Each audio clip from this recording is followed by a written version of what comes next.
The Everlasting Wonka, Chapter 3. Behind the Curtain. The screen at the far edge of all the monitors came on very slowly, revealing a type of surveillance camera showing people going through their everyday lives. Charlie gasped, but the Oompa Loompas were not shocked at all. Charlie crawled over to a chair, never taking his eyes off the screen.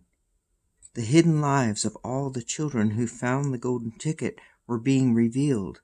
First, Augustus was shown, eating, and yes, more eating, as well as putting away a lot of soda.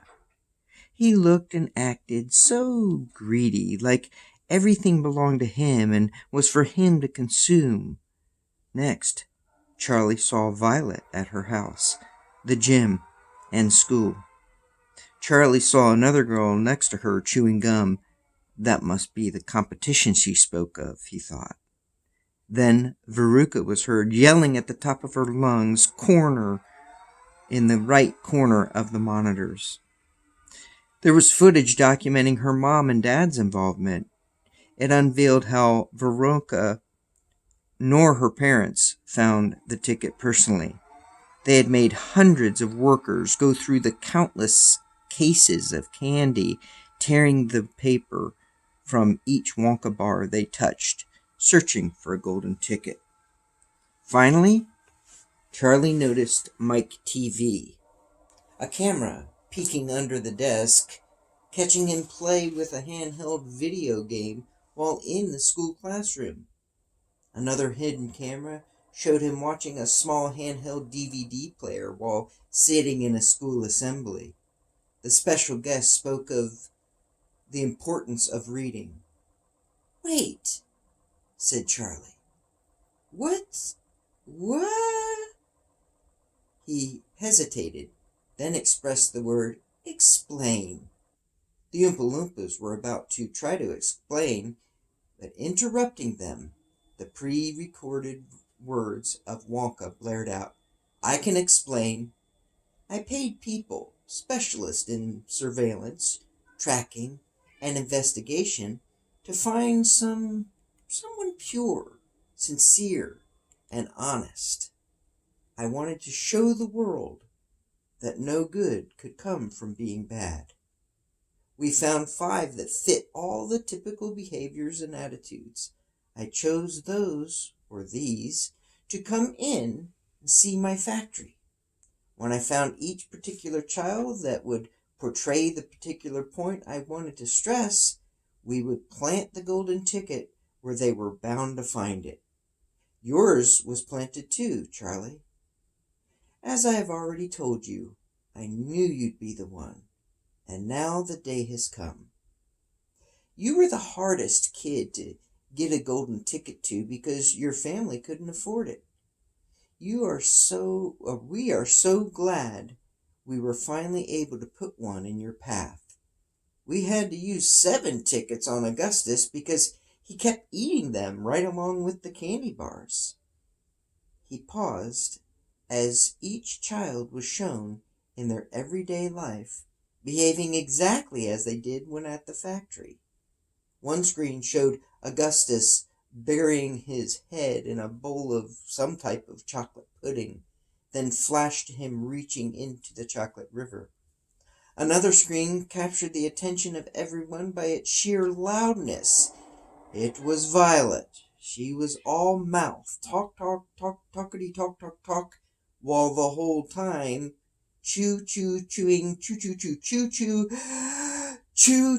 chewing. Clips of her before she came to the factory revealed her chewing while talking in the halls, bathrooms, and classrooms.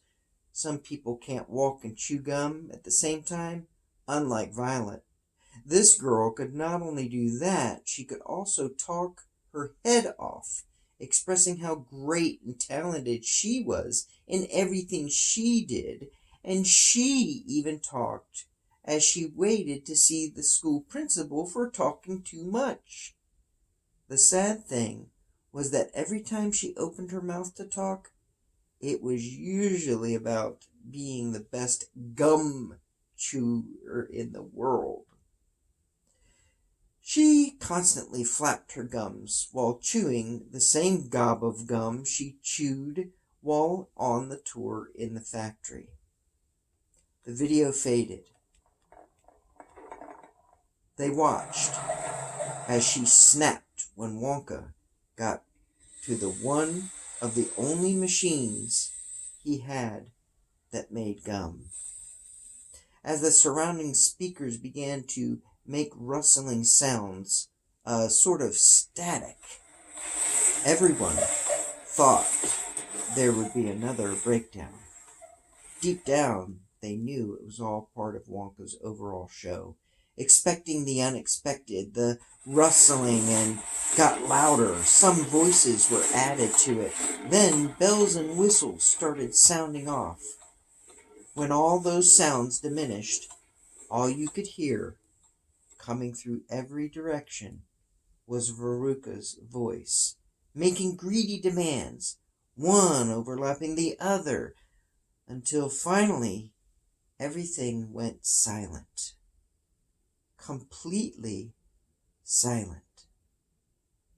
The screens lit up slowly, first dark brown, then light brown, then gray, and finally reached their full capacity. Each screen showing thousands of little pictures together. When looked at from a distance, they made up her whole face. Somehow Wonka got the image to say, "I want it now!"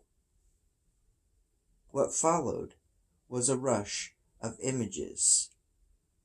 The day when she was in the factory, they slowed down, just showing her face. Everyone witnessed how she appeared as she was going down the garbage chute. Once again, everything went blank.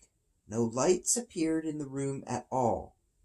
Just Wonka's voice, trying to sound like a movie theater announcer, reverberating around the room.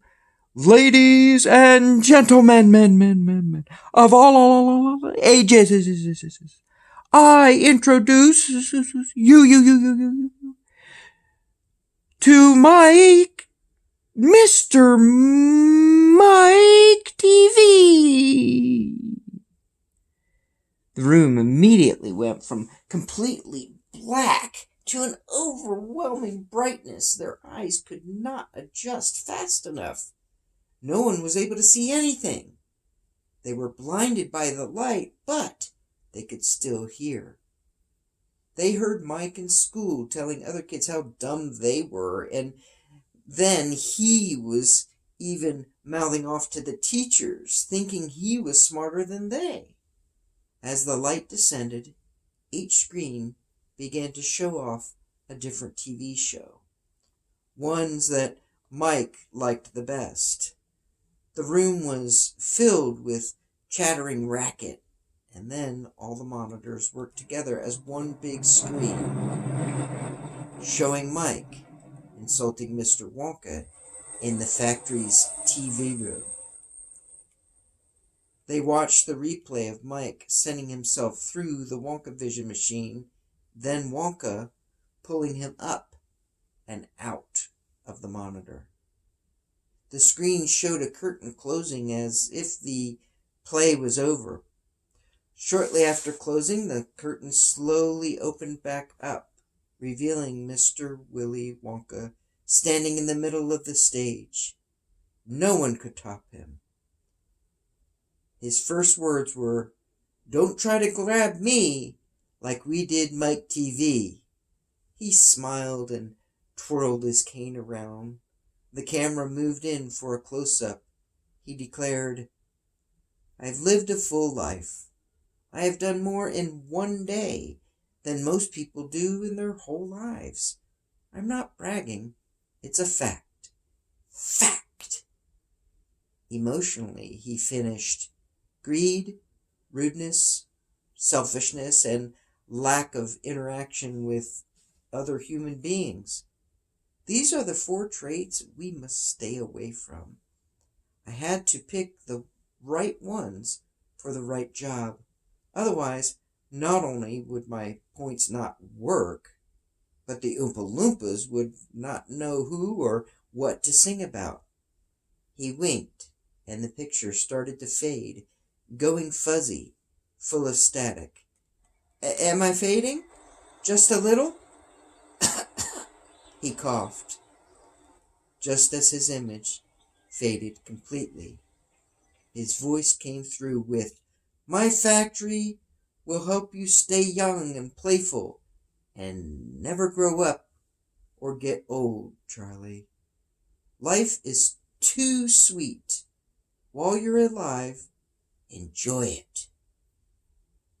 Circling around him, then from speaker to speaker, was the word, "Sweet, sweet, sweet, sweet, sweet."